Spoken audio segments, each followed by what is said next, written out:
Assalamualaikum warahmatullahi wabarakatuh. Saya Muhammad Qoyim dari Fakultas Pertanian, Prodi Agribisnis. Di sini saya akan mempresentasikan tugas yang telah diberikan Ibu pada pertemuan ketiga, yaitu menulis karya ilmiah. Ya, di sini kita akan memasuki pada bab 1 pendahuluan, yaitu karya ilmiah merupakan hasil tulisan yang menuruti suatu aturan tertentu. Aturan tersebut biasanya merupakan suatu persyaratan tata tulis yang telah dibakukan oleh masyarakat akademik. Secara umum, proses penulisan karya ilmiah dilakukan dalam 3 tahapan, yaitu tahap prapenulisan, tahap penulisan, dan tahap perbaikan. Jadi dapat disimpulkan belajar menulis karya ilmiah itu sangat penting, supaya di setiap proses dan tahapannya sesuai dengan aturan yang berlaku. Selain itu, pentingnya belajar menulis karya ilmiah juga dapat memperjelas sasaran atau tujuan dilaksanakannya penelitian, sehingga dalam pembahasannya dapat disampaikan secara tepat dan mudah dipahami oleh pembaca. Sehingga kami membuat makalah penulisan karya ilmiah ini sebagai bahan pembelajaran. Baik, selanjutnya kita akan memasuki pada bab 2 pembahasan. Ya, menurut Bambang Dwiloka Ratiryana mengemukakan bahwa karya ilmiah atau tulisan ilmiah ialah karya seorang ilmuwan yang berupa hasil pengembangan, yang ingin mengembangkan ilmu, pengetahuan, teknologi, dan seni yang diperolehnya melalui kepustakaan, kumpulan pengalaman, penelitian, dan pengetahuan orang lain sebelumnya. Menurut pendapat lain, Mukayat de Brotowijojo mengemukakan bahwa karya ilmiah ialah karangan itu semua ditulis berdasarkan fakta umum dan dibuktikan benar atau tidaknya. Karangan ilmiah itu selalu ditulis dengan bahasa konkret, gaya bahasa formalnya, kata-katanya teknis, dan didukung dengan fakta umum yang dapat dibuktikan benar atau tidaknya. Baik, kita akan memasuki pada yang kedua, yaitu karakteristik karya ilmiah. Menurut Jonathan Sarwono 2010 1-2, ada beberapa karakteristik tulisan atau karya ilmiah yang perlu diketahui, antara lain yaitu A. Tulisan menggunakan metode ilmiah. Ciri-cirinya yaitu tulisan didukung dengan menggunakan data hasil observasi, terdapat hipotesis atau setidaknya pertanyaan penelitian. B. Tulisan didukung dengan menggunakan data empiris, artinya ada data yang digunakan sebagai alat pembuktian atau jawaban pertanyaan-pertanyaan yang disampaikan dalam tulisan tersebut. C. Data dikumpulkan dan menggunakan teknik observasi. D. Terdapat pengukuran hasil yang ditemukan biasanya menggunakan perhitungan statistik. Umumnya menggunakan terminologi khusus yang hanya diketahui oleh sesama kelompok keahlian atau peer group. F. Tidak jarang hasil temuan juga dipaparkan dengan menggunakan grafik, tabel, atau gambar. G. Tulisan disusun dengan menggunakan gaya penulisan ilmiah tertentu yang memiliki ciri-ciri, yaitu memberikan fakta, bersifat objektif, tidak mengandung unsur nilai moral dan emosi, bersifat akurat, tidak memberikan opini pribadi. Yang ketiga yaitu ciri dan sifat karya ilmiah. 1. Ciri-ciri karya ilmiah. Secara ringkas, ciri-ciri karangan ilmu pengetahuan yang ilmiah menurut Mukayat de Brotowijojo adalah menyajikan fakta objektif secara sistematis atau menyajikan aplikasi hukum alam pada situasi spesifik. Yang kedua yaitu penulisan cermat, tepat, dan benar serta tulus, tidak memuat terkaan, pertanyaan-pertanyaan tulus tanpa mengingat efeknya. Yaitu selanjutnya karangan yang ilmiah itu sistematis, setiap langkah direncanakan secara sistematis, terkendali secara konseptual dan prosedural. Ya, kita lanjut kepada materi selanjutnya, yaitu sifat-sifat karya ilmiah. Berkaitan dengan sifat karya ilmiah, menurut Mukayat de Brotowijojo membedakan terlebih dahulu dalam 4 macam karya ilmiah, yaitu A. Karangan ilmiah non-konkret. Ciri-ciri karangan non-teknis atau konkret adalah sebagai berikut: melulu informatif, bernada populer tanpa definisi istilah-istilah yang spesifik, topiknya spesifik dan konkret tanpa ajakan emosional atau imajinatif, bahasa figuratif hanya dipakai untuk menghangatkan masalah, tersusun sistematis, dan ditunjukkan kepada pembaca dengan pengetahuan ilmiah dasar. Yang kedua yaitu karangan ilmiah teknis umum. Ciri-ciri karangan ilmiah teknis umum adalah seluruh informatif, kata-kata istilah teknis tanpa definisi, tidak mengejar keuntungan pribadi, terus ikhlas, tidak memuat penilaian, tetapi meletakkan masalah secara umum. Yang C. Karangan ilmiah abstrak formal. Ciri-ciri karangan tersebut yaitu informatif, non-teknis, tidak mengejar keuntungan pribadi, tulus, menyertakan informasi tentang pendapat-pendapat orang lain, tetapi tanpa dukungan bukti.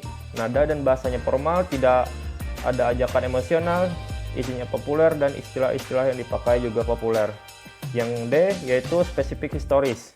Ciri-ciri karangan tersebut yaitu seluruhnya informatif, berdasar sumber sejarah, tanpa ajakan emosional, tidak mengejar keuntungan pribadi, tulus, tidak memuat penilaian, konkret, dan spesifik. Menurut Bambang Dwiloka Ratiryana 2005-4 mengemukakan bahwa karya ilmiah bersifat formal sehingga harus memenuhi syarat, yaitu sebagai berikut. Yang pertama yaitu lugas dan tidak emosional, 2 logis, yang ketiga efektif, keempat efisien, yang kelima ditulis harus dengan bahasa Indonesia yang baku. Menurut Sustio menyimpulkan bahwa karya ilmiah ialah konkret dan spesifik, informatif, berurutan, logis, tidak emotif, dan tidak memujuk, benar apa adanya objektif, berdasarkan bukti, dan menggunakan bahasa Indonesia yang benar dan baku. Untuk materi yang keempat, yaitu fungsi karya ilmiah.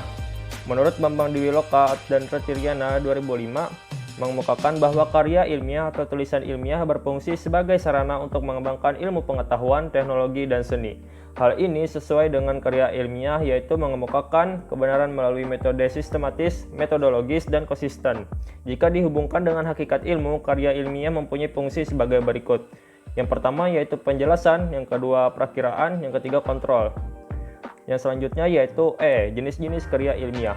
Karya ilmiah memiliki beberapa jenis seperti yang diungkapkan oleh Bambang Dwiloka dan Ratiryana pada 2005, yang juga mengutip dari Arifin 2003 bahwa karya tulis ilmiah dibedakan menjadi makalah, kertas kerja, skripsi, tesis, dan disertasi. Selain daripada itu, ada pula jenis karya ilmiah lainnya seperti artikel, resensi, dan paper. 1. Artikel ilmiah. Menurut Heri